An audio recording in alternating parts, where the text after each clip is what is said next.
আপনাদের সকলকে দেখে আমাদের প্রাণ উদ্বেলিত। আমরা অপেক্ষায় ছিলাম কবে আপনাদের সাথে আমাদের এইভাবে চোখাচোখি কথা হবে।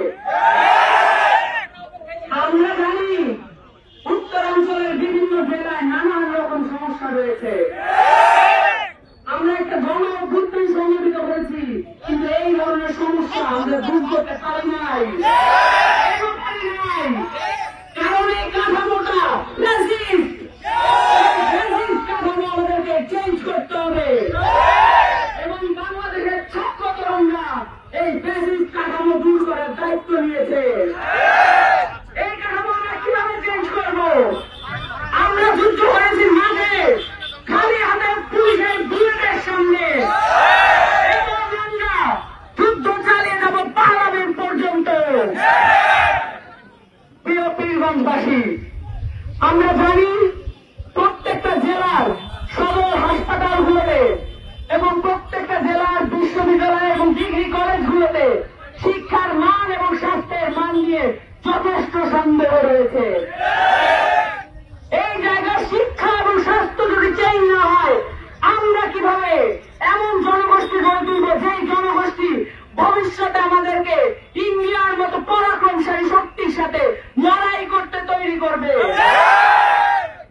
প্রিয় পীরগঞ্জবাসী, আমাদেরকে স্পষ্টভাবে মনে রাখতে হবে, যে লড়াই আমরা শুরু করেছি সেই লড়াই আমাদেরকে চালিয়ে যেতে হবে।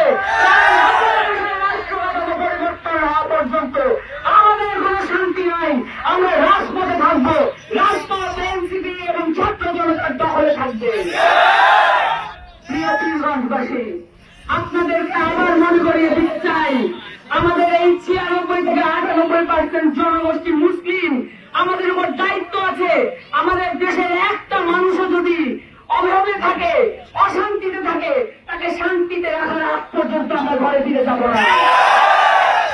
আপনারা সকলে সাক্ষী থাকবেন, এনসিপি আপনাদের সামনে ওয়াদা করছে যে আমরা কখনোই আপনাদের ওয়াদা ভঙ্গ করব না। প্রিয় পীরগঞ্জবাসী, আপনাদের সামনে আমরা তরুণরা এসে উপস্থিত হয়েছি। আপনারা আমাদেরকে দোয়া করবেন, আমাদের সাথে থাকবেন, আর আমাদের কাছ থেকে জবাবদিহিতা আদায় করবেন। যদি আমরা আমাদের ওয়াদা পূরণ না করি, আপনারা আমাদেরকে মসজিদ থেকে নামিয়ে ফেলবেন। প্রিয় পীরগঞ্জবাসী, আপনারা জানেন আপনাদের এলাকায় চাঁদাবাজি কি হচ্ছে নাকি হচ্ছে না?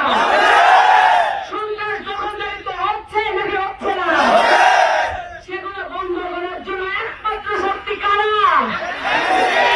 ছাত্র জনতা, নাগরিক এবং এনসিপি সকলে মিলে এমন প্রতিরোধ গড়ে তুলবে, এই শহরে কোন কান্ট্রিতে কোন ধরনের সন্ত্রাস, কোন ধরনের দখলদারিত্ব, কোন ধরনের চাঁদাবাজি আমরা মেনে নেব না।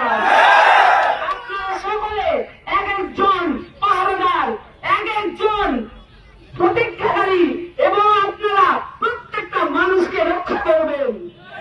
এর কথা আমাদেরকে দিবেন এবং আমরাও আপনাদের সাথে থাকবো ইনশাআল্লাহ।